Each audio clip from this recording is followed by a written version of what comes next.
What's up, y'all? Reggie here for the Utopian Project, and I wanted to get into this topic because it branches off into a lot of other important, more important, kind of farther-reaching topics. But so I'm gonna do a too long, didn't read, didn't watch, or whatever kind of overview, because I did this video a few days ago and it just got too long. So I need to break this up and kind of plan some ideas so it doesn't really get too long. I don't, whatever. I'm long-winded as it is. I know a lot of channels out there do longer videos, but maybe if I get a little bit more of a viewership, I don't want to run people off with my long-windedness more so than I need to. But, so, one of the things I want to talk about is some parts of some genres and subgenres of the music industry, and I think I'm gonna start another channel just dedicated to music. But anyway, so I grew up typical kind of lower middle class black family. Had both of my parents, fortunate enough, and we grew up listening to the typical. In my age, I'm 46. I grew up listening to 80s and 90s R&B and hip hop and rap mostly. Started venturing off a little bit more, especially when after I got to college. That is when I got into alternative and rock and other genres, and I took musical classes and music instruction when I was in college, so that broadened me up a little bit. So anyway, but I had some, kind of a typical, background. There's some music in my family. I had aspirations to be a rapper or be in a rap group, all that kind of typical stuff. Dabbled in it a little bit, made a few things, involved with a few projects and things, nothing too major. Whatever. We can talk about that later. So nowadays,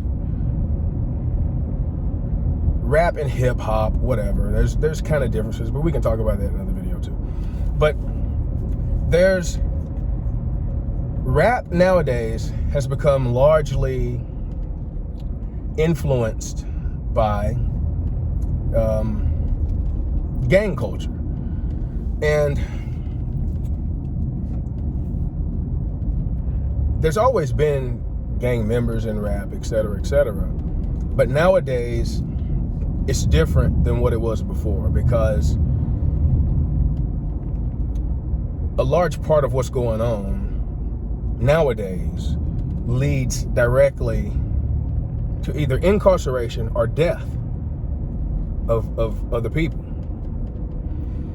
So, whereas in the past, it was okay for your rap to be poetic justice, for you to say lyrical,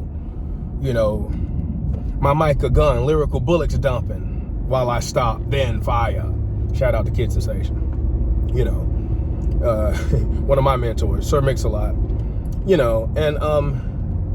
and Sir Mix-a-Lot, Sir Mix-a-Lot was kind of the mentor, if you will, to Kid Sensation. Me and Kid Sensation at Home Away From Home, in the black Benz limo with the cellular phone. Kid Sensation was kind of his protege, if you will. At least that's what I call it, whatever. So, it was okay. Nowadays, it's not. So what is happening is,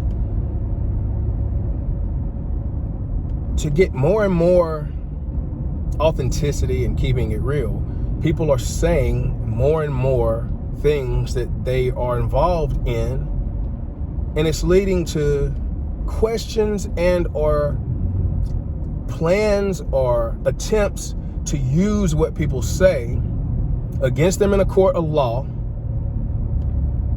and or even if they don't, they're still going to be using it for investigation purposes. And again, it becomes more personal for these individuals, and it leads to people retaliating against that and an escalation, right? And plenty of rappers have died because of and in relation to what is being rapped about. And that was uber rare back in the days, right? And that's the difference when people say, in gangster rap, and the idea of gangster rap back in the 80s and 90s or whatever, late 80s, 90s, whenever that was termed, NWA and all that, it was different, and the gangsterism and the talk was different, and it's nothing like it is now. So now we have this conundrum. And this is where the logical fallacies start to get exposed, and where a process of elimination leads you closer and closer to reality and what is truth and what isn't. Because now that quote unquote keeping it real is being challenged, because you're getting to the situation where, okay, you can't rap about stuff you didn't do. If you're talking about gunplay and drugs and this, that, and the third, you have to have done those things. So now, if you're caught up in a legal issue, now all of a sudden you want to say it's just entertainment, it's just poetic justice, it's just me reporting what goes on in the streets, it's just my art, it's this, that, and the third. So it's coming to a head, and people are having to realize that there is a difference between art and just freedom of expression, et cetera, and you basically admitting to certain things, and when this is when keeping it real goes wrong. And you know, there's some other points I want to make on this later in other videos, but now you have to ask yourself, you know, now people are getting locked up, and questions about rap lyrics are being used or attempted to be used or just brought up. And now all of a sudden, that's not really what I do. You see what I'm saying? When before, if you find out that that's not really what you do, it can end your career. You're not legitimate, you're not credible, et cetera, et cetera. You can't say it's just lyrical. You have to actually be shooting and riding and sliding on the ops and all this, that, and the third. and I'm not making any fun, because I understand the complexities of this, and I'm going to be talking about this ad nauseum, and the last thing I want to do is piss off some gang members. But this is what it is now. And as other people are saying, there's a budget by record labels put on this. There's a budget on black people, especially black people's death, et cetera, all these different roads we can go down. But this is the main thing with what I want to start getting into with some of these early videos on this topic is you can't have your cake and eat it too on this. Either you're talking about what you really do or you're not. So you need to pick one, but just be cognizant that it's coming to a head now. So and you know, I want the rebuttals, because I really don't understand how this is something to be argued with. Like now, all of a sudden, oh, it's just music. It's just what. And a few things too, before this gets too long. This is not a freedom of speech issue, so please review what freedom of speech is and isn't.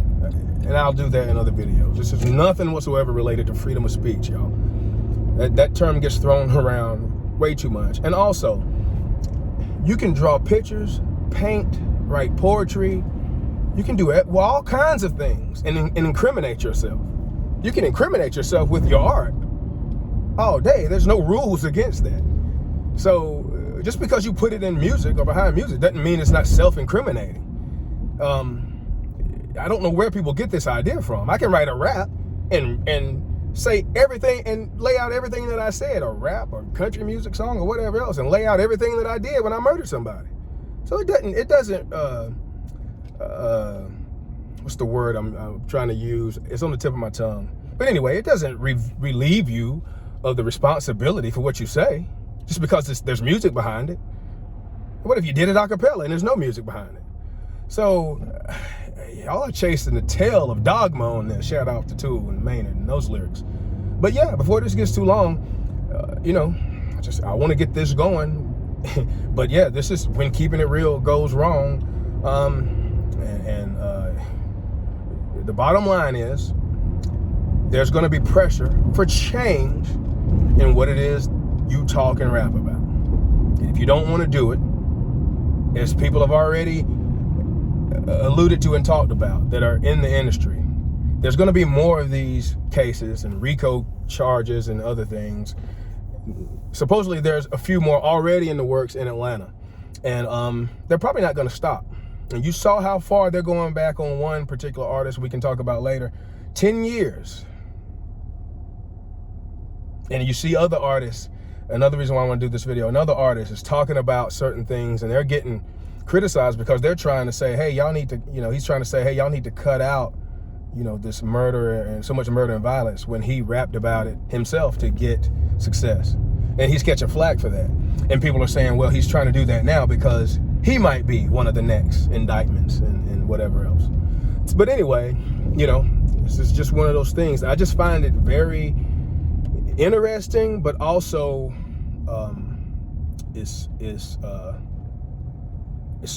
there's tragedy involved. And this is the playing with fire, so to speak, with this whole game. And when you have monetized illegal aspects of cultures, and these labels, this is what these labels have done.